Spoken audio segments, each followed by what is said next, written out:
NTR fan కాకపోయినా సరే చాలా వరకు నువ్వు ఎన్టీఆర్‌కి పాజిటివ్‌గానే మాట్లాడతావు అని చాలామంది అంటున్నారు. నేను అట్లా ఎందుకు మాట్లాడతాను? ఈ ఒక్క వీడియోతో మీకు అర్థమవుతది. జై కోట శ్రీనివాసరావు. అందరూ జై ఎన్టీఆర్, జై ఎన్టీఆర్ అని అంటుంటే మన ఎన్టీఆర్ మాత్రం జై కోట శ్రీనివాసరావు గారు అనమాట. ఇక్కడే అర్థమవుతుంది చూసావా? పాన్ ఇండియా లెవెల్ హీరో అయినా సరే ఒక పర్సన్‌కి అతను ఇచ్చే రెస్పెక్ట్, అతను ఇచ్చే వే ఆఫ్ ట్రీటింగ్ ఎంత గొప్పగా ఉందో. అదీగాక మన కోట శ్రీనివాసరావు గారు కానీ ఎన్టీఆర్ గారు అయితే చాలా మూవీలో కలిసి నటించారండి. వీళ్ళిద్దరు కలిసి నటించిన చాలా సినిమాలు అయితే చాలా హిట్ అయ్యాయి. అండ్ వీళ్ళిద్దరు కాంబినేషన్ కూడా అయితే చాలా బాగుంటుంది. వీళ్ళిద్దరు బాండింగ్ కూడా అయితే సూపర్గా ఉంటుంది. మనిషి మనసు ఉండరా.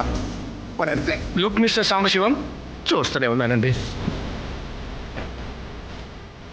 వారికి ఆంతలేదురా. ఆ ఛాన్స్ నీకు ఇస్తున్నాను, ఒకసారి ఉపయోగించుకో. తిరుగుతాయి జాలీగా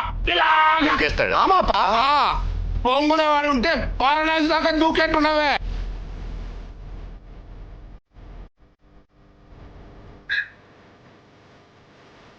నన్ను క్షమించరా మనోడా, క్షమించు.